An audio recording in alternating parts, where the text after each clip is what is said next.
Hello everyone. Well, time to close out Horror Month 2016 with Dracula Untold. Prior to the Renaissance, Vlad Tepes is the Prince of Wallachia in Transylvania. As a child, he was a princely hostage of the Ottoman Empire and was trained to be a soldier in the Sultan's Janissary court, where he became the most feared warrior. He was called Vlad the Impaler after slaughtering thousands by impaling them on spears. Now ruling his domains in peace, Vlad and his soldiers discover a helmet in a stream and fear that an Ottoman scouting party is preparing the way for invasion. The stream leads to Broken Tooth Mountain, the top of which has a cave carpeted in crushed bone. Within the cave they are attacked in the dark by an inhumanly strong, vast humanoid creature with shining red eyes and pointed teeth. Vlad's retinue is killed, and the blood-wounded creature dissolves when exposed to sunlight, which scares the creature to not pursue Vlad. Returning to his castle, Vlad learns from a local monk that the creature is a vampire, who was once a man who summoned a demon from the depths of hell for dark powers, before being cursed to remain in the cave until he is released by someone who drinks his blood, then drinks the blood of a human. Vlad celebrates an Easter feast with his wife Marina and his son Ingress when an Ottoman contingent arrives at the castle.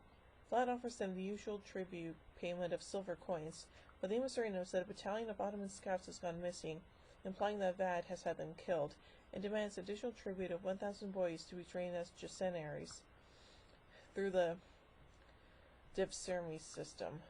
Vlad refuses, but his army is small and no match for the Turks. Marina believes that, because of Vlad and Mehmed's history together as children, being close like brothers, if he were to ask, Mehmed would show him mercy. He approaches Mehmed II and asks him not to take the country's boys. When that fails, he offers himself in place of the boys, but the Sultan refuses and demands Vlad's son in addition. The Sultan sends the emissary to bring Vlad's son, who tells his father that he is ready to join the Sultan's army, but Vlad kills the emissary and the soldiers with him. Dun dun dun! Knowing his actions will lead to war, Vlad returns to the Broken Tooth Mountain cave to seek help from the vampire. The vampire tells him there are consequences and offers him some of his blood, which will temporarily give Vlad the powers of a vampire. If he resists the intense urge to drink human blood for 3 days, he will turn back into a human. Otherwise, he will remain a vampire forever and will one day be called upon to help his master seek vengeance on the one who cursed him. Vlad accepts the offer and drinks the vampire's blood, going through a painful and death-like experience as he transforms.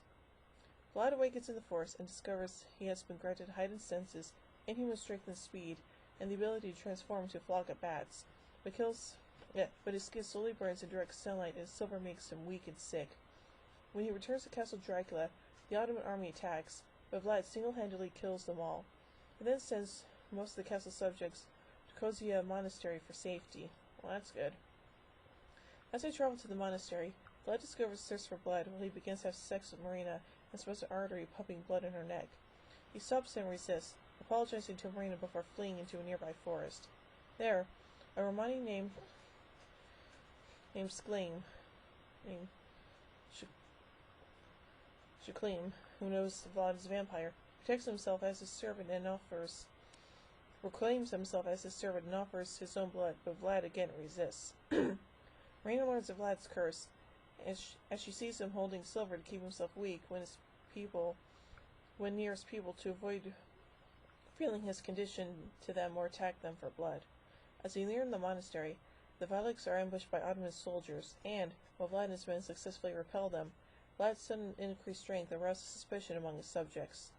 The next day at the monastery, a monk learns of the curse and leads the prince's subjects to turn on Vlad, trapping him in a burning building in the sunlight.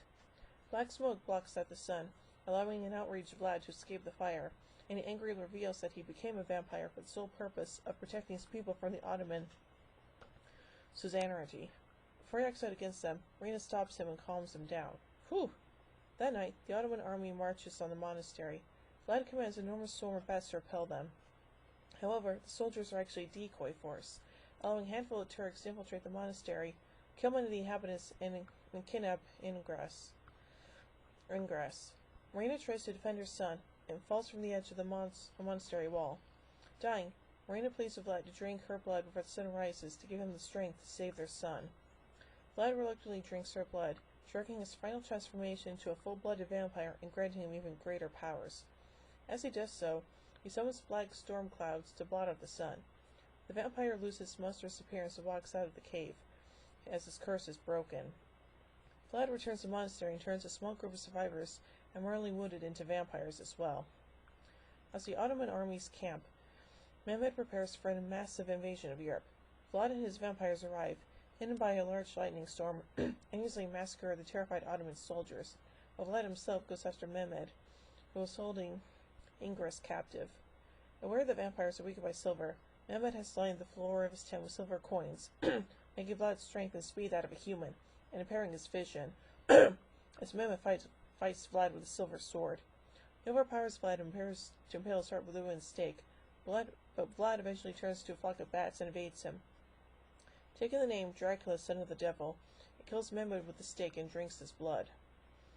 As they leave Mehmed's tent, Dracula and Ingres are confronted by the other vampires, who demand that his son be killed because he is human. The monk who had previously led the Valaks against Vlad appears and keeps the vampire at bay with a Christian cross. When one of the vampires attempts to kill Ingres, Dracula impales him with a spear as a warning to the others not to harm his son. Dracula orders the monk to take Ingres away, then uses his power to clear the black clouds in the sky. The sunlight burns the vampires into dust, while Dracula collapses into a charred corpse. With Vlad presumed dead and Europe safe from the Ottoman invasion, Ingres is crowned the new prince of Wallachia. However, Skugulem secretly takes Dracula to a nearby tent and revives him with his blood. In the present day, Vlad meets a woman named Mina, who strikingly resembles Marina, in the streets of a modern-day city, London, while the vampire who cursed Vlad watches them from afar. As they walk away, he follows, saying, "Let the games begin." Wow, so that's some pretty heavy stuff, huh? Anyway, let's look at some production elements of this movie. In 2007, director Alex Proyas was hired by Universal Studios to direct the film Dracula Year Zero. The film was to be produced by Michael De Luca and filmed in Australia. Later, Universal ended the deals with Proyas and scheduled star Sam Worthington because of the high budget. It was announced on February 10, 2012 by Deadline.com that Irish director Gary Shore was in talks to direct. Matt Samaza and Burke Sharpless wrote the script for the new film. On April 25, 2013, The Hollywood Reporter confirmed that Universal had announced that the film would be released on August 8, 2014. On May 20, 2013, First Minister of Northern Ireland Peter Robinson and Deputy First Minister of Northern Ireland Martin McGuinness announced that Universal will film Dracula in August in Northern Ireland. On August 29, 2013, Variety reported that Legendary Pictures was considered co-financing the film. Legendary's involvement in production was confirmed in May 2014. On January 25, 2010, it was announced that Sam Worthington was in negotiations to play Vlad the Impaler in the film, and the film was set to release in 2011. On August 19th, Worthington was confirmed to star in the film. On February 10th, 2012, Deadline confirmed that Universal closed the deal with Worthington. On April 8, 2013, actor Luke Evans joined the cast, replacing Worthington to play the role of Vlad the Impaler, the man who would become the mythological bloodsucker Dracula. On May 2, 2013, Sarah Gadon joined the cast to star alongside Evans. On May 8th, Variety announced that Dominic Cooper was in talks to join the cast. On July 11, 2013, Zach McGowan also signed on to play the role of Shklegin, a gypsy chief. On July 26, Samantha Barks joined the cast to play a character from Eastern European folk tales known as Baba Yaga, a beautiful young woman who transforms into a savage witch. Her scenes were later cut from the film. Along with Barks, more cast was added, including Charlie Cox, Ferdinand Kingsley, William Houston, Thor Christian Johnston, later of whom would play the role of Bright Eyes, an Eastern European taken as a slave as a young boy and now an assassin in the Ottoman army. Art Parkinson then joined on to play the role of Ingres, son of Dracula.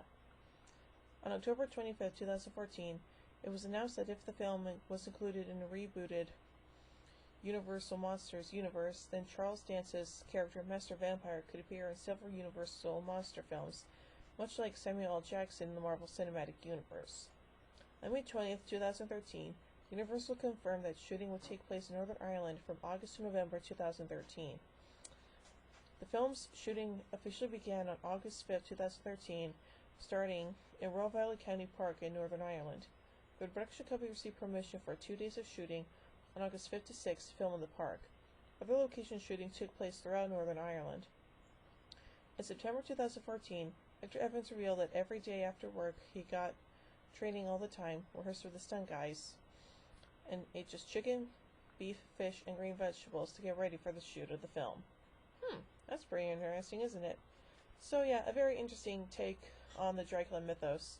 I give Dracula Untold 5 jack-o'-lanterns out of 5. Well, thank you guys so much for watching Horror Month 2016. Hope you all enjoyed it, and I hope you all have a safe and happy Halloween wherever you are. And next year, we'll be looking at the Hammer horror movies, mainly Frankenstein, Dracula, and The Mummy. So, until next year, happy Halloween, everybody.